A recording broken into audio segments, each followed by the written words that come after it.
Komando Armada 2 sebagai kekuatan tempur laut pada hakikatnya lahir dan tumbuh bersama dengan lahirnya TNI. Armada RI tidak pernah absen dalam rangka menegakkan dan mempertahankan keutuhan serta kedaulatan wilayah NKRI. Armada RI telah tumbuh dan berkembang sejak pengakuan kedaulatan NKRI, serta lahirnya Badan Keamanan Laut atau yang disebut BKR Laut pada tanggal 10 September 1945. Armada RI secara bertahap mulai berkembang kekuatannya dengan menerima penyerahan kapal-kapal perang dan pangkalan dari Belanda, serta pengadaan alutsista dari negara-negara lain.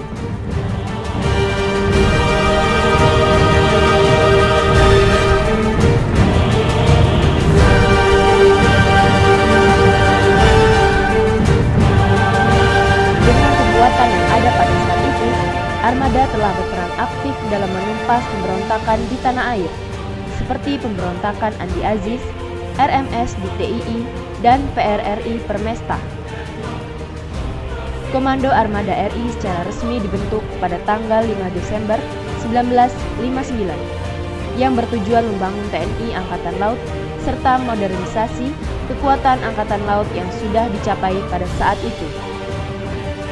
Setelah mencapai kekuatan sebagai sistem senjata armada terpadu yang terdiri dari kapal atas air, kapal selam, pesawat udara, pasukan pendarat, serta didukung oleh pangkalan pada masa itu, Armada RI memiliki peran yang sangat signifikan dalam operasi Trikora dalam rangka pembebasan Irian Barat dari tangan Belanda dan operasi Dwi Kora.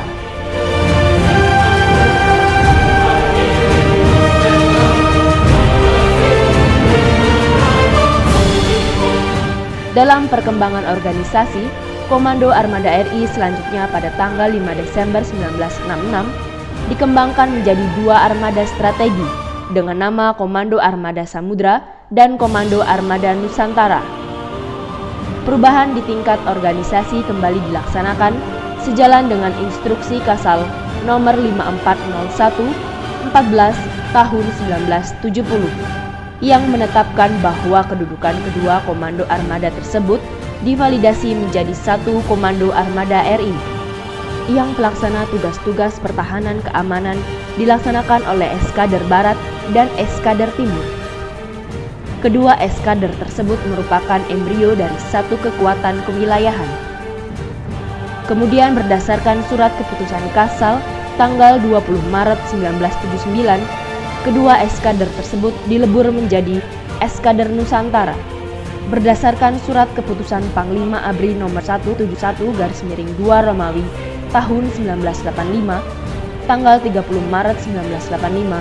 Armada RI dibagi dua wilayah kerja, yaitu Armada RI kawasan Barat dan Armada RI kawasan Timur. Dalam jajaran armada kawasan tersebut dibentuklah gugus tempur laut atau Guspurla, serta gugus keamanan laut atau Guskamla sebagai komando operasional dalam melaksanakan tugas. Dalam rangka mendukung tugas, Armada RI kawasan Timur memiliki 9 pangkalan utama TNI Angkatan Laut. Berbagai tugas diemban Armada RI kawasan Timur, diantaranya pengusiran kapal Lusitania Espresso di Laut Timor, Satgas Pembebasan MV Sinar Kudus dari perompak Somalia oleh KRI Abdul Halim Perdana Kusuma 355 dan KRI Yos Sudarso 353.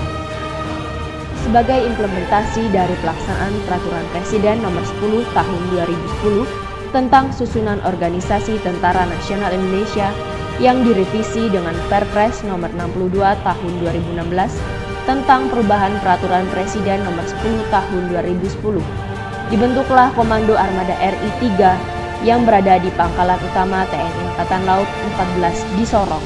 Sementara itu, Komando Armada RI kawasan Timur mengalami pergantian nama menjadi Komando Armada 2 atau Koarmada 2, dan secara struktural, pembagian wilayah kerja Koarmada 2 menjadi 5 pangkalan pendukung, diantaranya Lantamal 5, Lantamal 6, Lantamal 7, Lantamal 8, dan Lantamal 13. Dalam rangka memperkuat fungsi dan peran Koarmada 2 dalam pembinaan potensi maritim, maka dibentuklah staf potensi maritim yang berfungsi sebagai pembinaan kekuatan dan pemberdayaan potensi maritim di wilayah kerja Koarmada II. Perkembangan kekuatan dan modernisasi alutsista Koarmada II semakin meningkat dan memiliki daya tangkal yang tinggi. Koarmada II semakin kuat armadanya dengan hadirnya kapal perang Sigma Class, PKR 105, kapal selam Cambogo, serta kapal perang cepat rudal. Untuk meningkatkan fungsi sebagai kotama operasi, Koarmada II ditambah kemampuan kekuatan satuannya dengan penambahan satuan udara armada dan satuan marinir armada.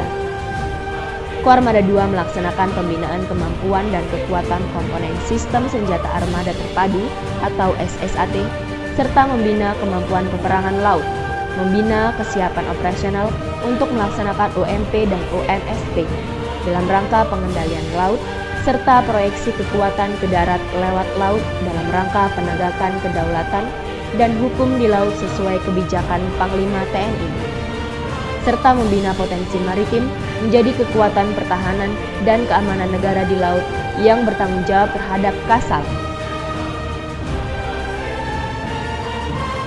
Koarmada II telah mencapai keberhasilan beberapa tahun ini, diantaranya Satgas Rim of the Pacific atau RIMPAC, SAR pesawat Air Asia, Satgas Surya Baskara Jaya, serta menyelenggarakan event multilateral naval exercise Komodo serta turut aktif Satgas Perdamaian Dunia yang tergabung dalam Maritime Task Force PBB di Lebanon.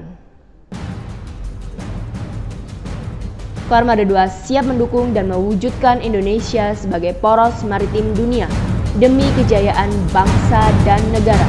Gora Vira Madya Jala, Jala Sweva Jaya Mahe.